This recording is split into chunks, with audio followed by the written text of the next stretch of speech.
Next is towards green energy and use of energy. In modern civilization, energy has become a primary need along with food, cloth and shelter. आता आज आपण जे modern civilisation अर्थातच आधुनिकीकरण जे आहे तर यामध्ये आपल्याला माहीत आहे की जसं आपले अन्न, वस्त्र आणि निवारा या मूलभूत गरजा होता, हे की नाही. तर त्याच पद्धतीनं आपली एक प्रायमरी नीड काय होऊन बसलेली आहे, energy. We need energy in different forms for diverse types of works. आणि एक वेगवेगळ्या प्रकारच्या आहे ना, डिफरंट टाईपच्या डायव्हर्स टाईपच्या वर्कसाठी आपल्याला कशाची आवश्यकता असते, एनर्जीची आवश्यकता असते डिफरंट फॉर्ममध्ये. The energy that we need may be in the form of mechanical energy, chemical energy, sound energy, light energy or heat energy. आता एनर्जी कन्झर्वेशन लॉ आपण पाहिलेला आहे.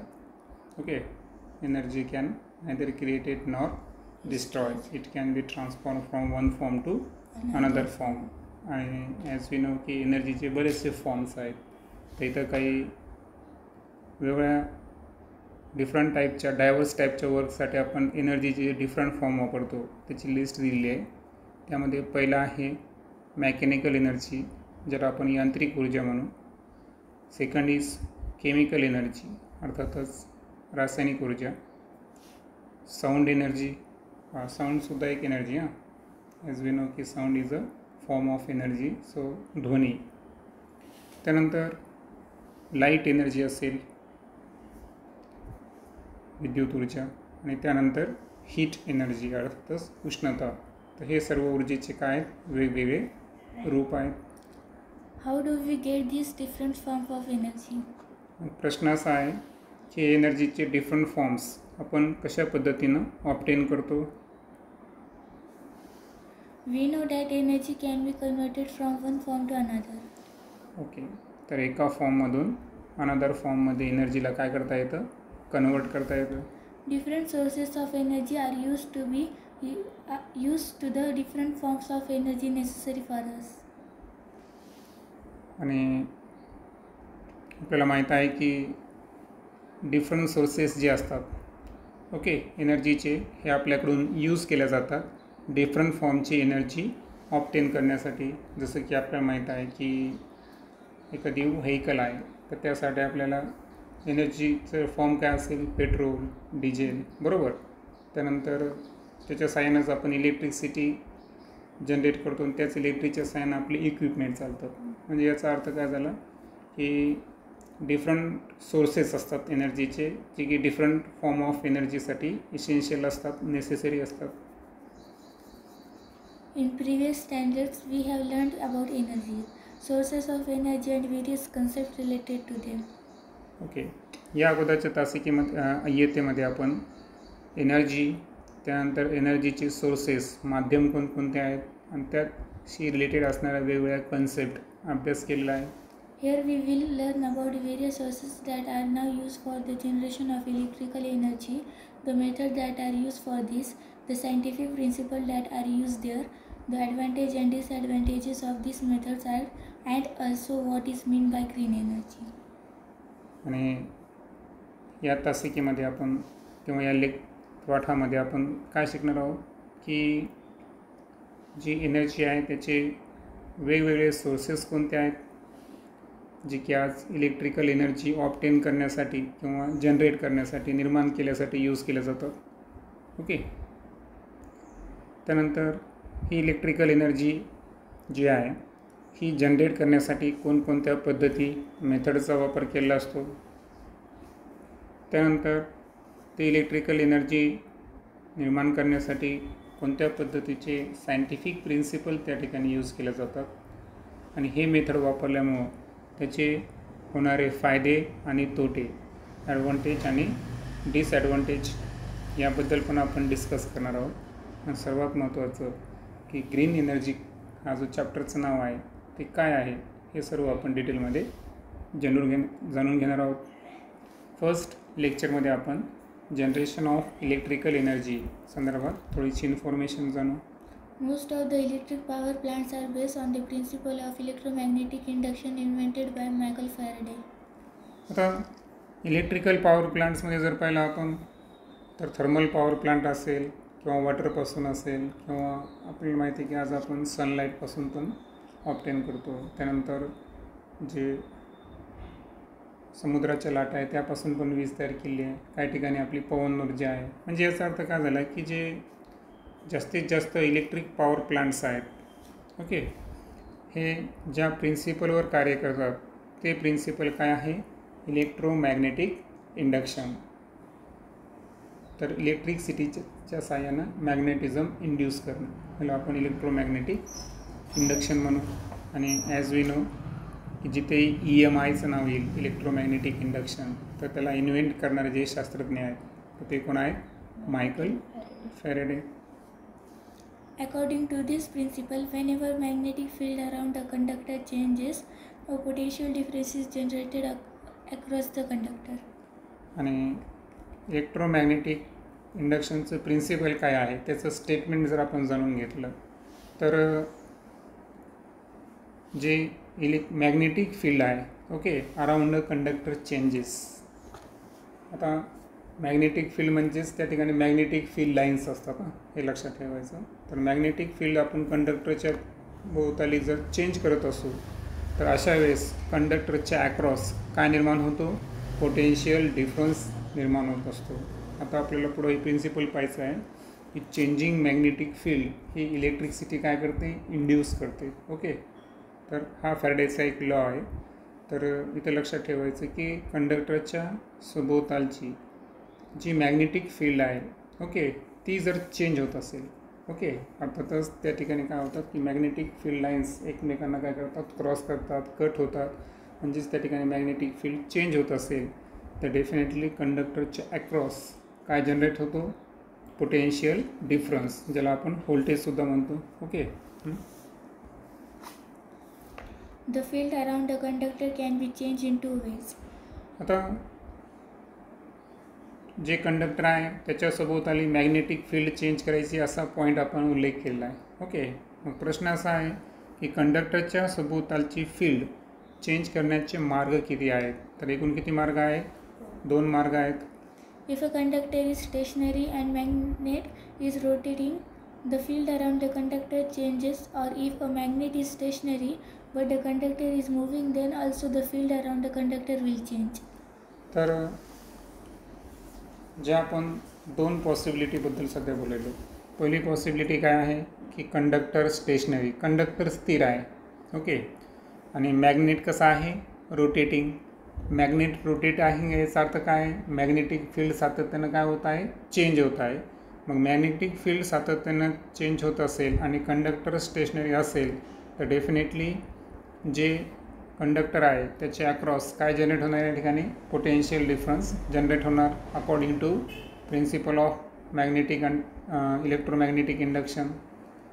त्यानंतर दुसरं जे प्रिन्सिपल आहे तर त्या दुसऱ्या वेमध्ये आपण जर पाहिलं तर मॅग्नेट हा कसा आहे? स्टेशनरी आहे, ओके, स्थिर आहे, त्यामध्ये कुठल्याही प्रकारची मुवमेंट नाही. मात्र कंडक्टर जो आहे तो कसा आहे? मूव्हिंग आहे. आता कंडक्टर मूव्हिंग असल्यामुळं आणि मॅग्नेट स्टेशनरी जरी असेल मात्र अशा वेळेससुद्धा मॅग्नेटिक फील्ड जी आहे कंडक्टरच्या सराउंडिंगमधली ती काय होत असते? चेंज होत असते. आणि मॅग्नेटिक फील्ड चेंज व्हायली याचा अर्थ काय व्हायला की कंडक्टर्सच्या अक्रॉस काय जनरेट होणार? या ठिकाणी पोटेन्शियल डिफरन्स. लक्षात आलं? मग Thus, in both these cases, a potential difference is created across the conductor. Okay, मग आयदर कंडक्टर किंवा मॅग्नेट या दोन्हीपैकी एक जरी रोटेटिंग किंवा मूव्हिंग असेल तर डेफिनेटली त्या ठिकाणी फील्ड चेंज होते आणि फील्ड चेंज झाली की पोटेन्शियल डिफरन्स हा कंडक्टरच्या अक्रॉस काय व्हायला? जनरेट व्हायला, क्रिएट व्हायला, इंड्यूस व्हायला. The electrical power generating machine based on this principle is called electric generator. Okay, आता ओव्हरऑल जर पाहिलं आपण तर इलेक्ट्रिक जनरेटरला जर डिफाईन करायचं असेल तर the electrical power generating machine, okay, म्हणजे आपण काय केलं, मेकॅनिकल एनर्जीचं रूपांतर कशामध्ये करायलो आपण, इलेक्ट्रिकल एनर्जीमध्ये करायलो. Okay, so the electrical power generating machine जी की इलेक्ट्रोमॅग्नेटिक इंडक्शन प्रिन्सिपलवर कार्य करत असेल तर त्या जनरेटरला काय म्हणायचं, electric generator. Such large generators are used in commercial power generation plants. आणि अशाच पद्धतीचे लार्ज इलेक्ट्रिकल जनरेटर्स हे कमर्शियल पॉवर जनरेशन प्लांट्समध्ये वापरले जातात. आता पॉवर जनरेशन प्लांट कशाला म्हणू, की ज्या ठिकाणी आपल्याला इलेक्ट्रिसिटी निर्माण केली जाते तर त्या ठिकाणाला आपण काय म्हणू, पॉवर जनरेशन प्लांट्स. आणि त्या ठिकाणी लार्ज इलेक्ट्रिकल जनरेटरचा काय केला जातो, यूज केला जातो. Turbine is used to rotate the magnet in the generator. आता फिगरमध्ये जर पाहिलं आपण तर एक तुम्हाला स्टीम टर्बाईन दाखवलेलं आहे या ठिकाणी.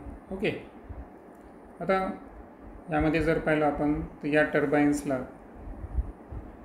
काय आहे, नोझल आहे, त्यानंतर अतिशय जास्त वेलोसिटीनं त्याच्यावर कशाचा मारा करण्यात येते, कशाचा, स्टीमचा. ओके, हाय वेलोसिटी स्टीम त्याच्यावर आहे ज्याच्या सहाय्यानं ती रोटेट होईल. त्यानंतर त्याच्या ज्या साईडच्या ब्लेड्स, त्यानंतर व्हील आहे. ओके, आणि सर्वात महत्त्वाचं जे ॲक्सेलसारखा पार्ट असतो तर तो कोणता आहे, शाफ्ट. अशा पद्धतीची रचना ही स्टीम टर्बाईनची असते. आता प्रश्न आपला काय आहे की टर्बाईन जो आहे त्याला आपण यूज केलं कशासाठी, जनरेटरमधल्या मॅग्नेटला काय करण्यासाठी, रोटेट करण्यासाठी. ओके, आता मॅग्नेट रोटेट व्हायला याचा अर्थ काय, मॅग्नेट मुव्हिंग आहे या कंडिशनमध्ये. आपण दोन पाहिलं होतं ना. A turbine has blades. आता टर्बाईन जो आहे त्याला ब्लेड्स असतात, जसं की तुम्ही इथं पाहिलं तर चाकाच्या व्हीलच्या बाहेरच्या साईडला आउटर साईडला काय प्रेझेंट्स आहेत, ब्लेड्स प्रेझेंट्स आहेत. Okay, When a flow of liquid or gas is directed on the blades of the turbine, it rotates. आता जेव्हा फ्लो असेल, आयदर तो लिक्विडचा असेल किंवा गॅसचा असेल, तर तो directed on the blades of the turbine. जसं की तो वॉटर दिसतंय तुम्हाला. आता हा एक प्रकारची स्टीम आहे ॲक्च्युअल ती, तर ती स्टीम आहे ना, किंवा एखादं लिक्विड पण असू शकतो की त्याचा या ठिकाणी काय व्हायला, एक हाय व्हेलोसिटीनं ते कशाला अटॅक करायला ते, किंवा कशावर त्याचा मारा व्हायला, ब्लेडवर. मग आता काय व्हायलं की जे लिक्विड किंवा गॅस आहे, ओके, तर तो कोणाच्या दिशेनं, ब्लेडच्या डायरेक्शननं या ठिकाणी काय व्हायला, त्याचा फ्लो व्हायला. दॅट्स वाय तो टर्बाईन त्या ठिकाणी काय होणार, रोटेट होणार. Okay, Because of the kinetic energy of the flow. आणि टर्बाईन्स रोटेट होण्यामागं काय आहे रिझन जर पाहिला आपण तर जो लिक्विड किंवा गॅस होता तर त्याच्या फ्लोमध्ये कोणती एनर्जी होती, कायनेटिक एनर्जी होती. म्हणजे याचा अर्थ काय झाला की कायनेटिक एनर्जीच्या साहाय्यानं आपण टर्बाईन्सच्या ब्लेडवर या ठिकाणी हाय वेलोसिटी स्टीम किंवा लिक्विडचा मारा केला आणि त्याच्या कायनेटिक एनर्जीचं रूपांतर हे टर्बाईनच्या रोटेशनमध्ये झालं. Okay, This turbine is connected to electric generator. आणि हे जे टर्बाईन्स आहे, आता जसं की फिगरमध्ये जर तुम्ही पाहिलं तर इथं हाय वेलोसिटी स्टीमचा मारा व्हायला म्हणजे तो कसा फिरायला बरं, क्लॉकवाईज फिरायला टर्बाईन, राईट, डायरेक्शन दाखवलेली आहे.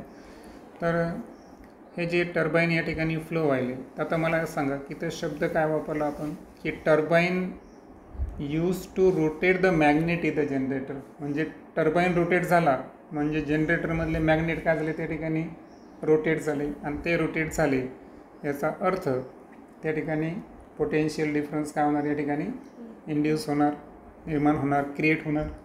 आणि हे जे टर्बाईन असतात ना हे कशाला कनेक्टेड असतात, इलेक्ट्रिकल जनरेटरला कनेक्ट असतात. Thus the magnet in electric generator starts rotating and electric energy is produced. Okay, आता टर्बाईन रोटेट झाल्यानंतर त्याच्या रोटेशनची जी स्पीड आहे त्याच्यामुळं काय झालं की जे इलेक्ट्रिक जनरेटरमधल्या ज्या मॅग्नेट्स असतात ते सुद्धा काय व्हायला लागतात, रोटेट व्हायला लागतात. आणि ते रोटेट झाले की याचा अर्थ तिथं काय प्रोड्यूस झाली, इलेक्ट्रिकल एनर्जी प्रोड्यूस झाली. सो ओव्हरऑल जर पाहिलं आपण तर इथं काही फिगर दाखवले आहेत. पहिला आहे प्रिन्सिपल ऑफ इलेक्ट्रोमॅग्नेटिक इंडक्शन. तर यामध्ये एक मॅग्नेट दाखवलेला आहे तुम्हाला. ओके, आता हा मॅग्नेट कसा आहे, रोटेटिंग मॅग्नेटिक फील्ड आहे. ओके, आता जसं की मी तुम्हाला सांगितलं होतं की ज्या मॅग्नेटिक फील्ड आहे तर त्याला काय असतं बरं, एक प्रकारच्या मॅग्नेटिक लाईन ऑफ फ्लक्स असतं, बरोबर आहे का. ह्या लाईन, आता इथं जर आपण कॉईल पाहिलं तर या कॉईल जी आहे तर हे एक प्रकारचं काय आहे, कंडक्टर आहे. आणि हा काय झाला या ठिकाणी, मॅग्नेट झाला की जो सातत्यानं काय होत आहे, रोटेट होत आहे. मग रोटेटिंग मॅग्नेटिक फील्डमुळं या कॉईलमध्ये काय इंड्यूस झाला, पोटेन्शियल डिफरन्स, अर्थातच इंड्युस्ड EMF म्हणतो त्याला आपण. आणि या इंड्युस्ड EMF किंवा पोटेन्शियल डिफरन्सला डिटेक्ट करण्यासाठी तिथं काय दिलेलं आहे, व्होल्टमीटर. बरोबर, कॉईलमध्ये इलेक्ट्रिसिटी आहे का नाही, बरोबर, कॉईलमध्ये EMF इंड्यूस झाला का नाही हे डिटेक्ट करण्यासाठी काय असतो, व्होल्टमीटर. कारण मी तुम्हाला सांगितलं पोटेन्शियल डिफरन्सला काय म्हणायचं, व्होल्टेज कॅल्क्युलेट करण्यासाठी जे इन्स्ट्रुमेंट वापरतो आपण ते काय असतं, व्होल्टमीटर. सो क्लिअर मग हा पॉईंट की रोटेटिंग मॅग्नेटिक फील्डनं. आता या टिपिकल आपण जे सुरुवातीला एक्झाम्पल पाहिलं होतं इलेक्ट्रोमॅग्नेटिक प्रिन्सिपलचं, त्याच्यामध्ये कॉईल म्हणजे कोण आहे, आपलं कंडक्टर, आणि हा कोण आहे, मॅग्नेट. चेंजिंग मॅग्नेटिक फील्डनं कॉईलमध्ये काय इंड्यूस केला, EMF, आणि तो कशाच्या साहाय्यानं आपण कॅल्क्युलेट केला, व्होल्टमीटरनं तिथं डिटेक्ट केलं. ओके, त्यानंतर इथं स्कीमॅटिक डायग्राम दिलेली आहे इलेक्ट्रिकल जनरेटरची, ती थोड्या वेळानं बघू आपण अगोदर. This method of electric energy generation can be represented as below. आता मग इथं जे इलेक्ट्रिक एनर्जीचं जनरेशन व्हायलं तर त्याची जी मेथड आहे त्याला आपण रिप्रेझेंट करू खालच्या मुद्द्याच्या सहाय्यानं. Thus, to generate electricity based on the principle of electromagnetic induction, we need a generator. Okay, आता वरती आपण जो पॉईंट वाचला होता की इलेक्ट्रिक एनर्जीचं जनरेशनची जी पद्धत आहे तर त्याचं रिप्रेझेंटेशनचा एक फ्लो चार्ट दाखवलेला आपल्याला. आता याच्यामध्ये सर्वात महत्त्वाचं काय असतं, proper energy source to run the turbine. मग टर्बाईनला रन करण्यासाठी एनर्जीचा प्रॉपर सोर्स पाहिजे. तो प्रॉपर सोर्स आयदर लिक्विड असेल किंवा एखादा गॅस असेल किंवा एखादी स्टीमसुद्धा असू शकते. जसं की आपण पुढं बघणार आहोत की जे दगडी कोळसा आहे तर त्याच्यापासून सुद्धा हीट जनरेट केलं जाते. त्या हीटच्या साहाय्यानं टर्बाईनला काय केलं जातं, रोटेट केलं जातं. सो पाहता एनर्जीचा सोर्स जो आहे त्याच्यामध्ये काय असणार, कायनेटिक एनर्जी. ती कायनेटिक एनर्जीमुळं टर्बाईनचे जे ब्लेड्स आहेत त्याच्यावर त्याचा मारा होतो आणि टर्बाईन काय होतो, रोटेट. टर्बाईन रोटेट झाला की जो जनरेटर आहे त्याच्यामधले मॅग्नेट रोटेट होतात. मॅग्नेट रोटेट झाले की चेंजिंग मॅग्नेटिक फील्डमुळं त्या ठिकाणी काय निर्माण होते, इलेक्ट्रिकल एनर्जी. त्यानंतर पुन्हा एकदा पॉईंट वाचतो. Thus, to generate electricity based on the principle of electromagnetic induction, we need a generator. मग आता इलेक्ट्रोमॅग्नेटिक प्रिन्सिपलवर आधारित जर इलेक्ट्रिसिटी आपल्याला जनरेट करायची असेल, निर्माण करायची असेल तर डेफिनेटली त्यासाठी कशाची आवश्यकता असेल, जनरेटरची आवश्यकता असेल. To rotate the generator, we need a turbine, and to drive the turbine, we need an energy source. म्हणजे जनरेटरला रोटेट करण्यासाठी, जनरेटरला रोटेट करायचं म्हणजे त्याच्यात मॅग्नेट्स आहे त्याला रोटेट करायचं, तर त्यासाठी कशाची आवश्यकता असेल, टर्बाईनची. आणि टर्बाईनला जर रोटेट करायचं असेल तर त्यासाठी कशाची आवश्यकता असेल, energy source, either liquid or gas किंवा steam. Based on which type of energy source is used to rotate the turbine, there are different types of power generating stations. मग आता आपल्याला सोर्स कोणत्या टाईपचा आहे, तो वॉटर आहे का, वाईन वारा आहे का, त्या ठिकाणी तो जे दगडी कोळसा आहे. ओके, आयदर तो कोल असेल. ओके, तर कोणत्या टाईपचा एनर्जी सोर्स आहे टर्बाईनला रोटेट करण्यासाठी तर त्यावरून पॉवर जनरेटिंग स्टेशनचे काय पडतात, डिफरंट टाईप्स पडतात. Okay. The design of the turbine used in different type of power station is also different. मग आता आपण वीज कशाचा सायन तयार करायला, आपण आयदर वॉटर, कोल, त्याच्यानंतर अजून काय सांगितलं, स्टीम असेल. ओके. त्याच्यानंतर तुम्हाला माहिती आहे ॲटॉमिक एनर्जी प्लांट पण आलेले आहेत सध्या, बरोबर. म्हणजे सोर्स कोणता आहे तर त्याच्यानुसार काय होणार, या टर्बाईनचं स्ट्रक्चरसुद्धा बदलणार, डिझाईनसुद्धा बदलणार. ओके. आणि सो डिफरंट पॉवर स्टेशनमध्ये डिफरंट डिझाईनचे काय वापरतो आपण, टर्बाईन यूज करत असतो. आता स्कीमॅटिक डायग्राम दाखवलेली या ठिकाणी इलेक्ट्रिकल जनरेटरची.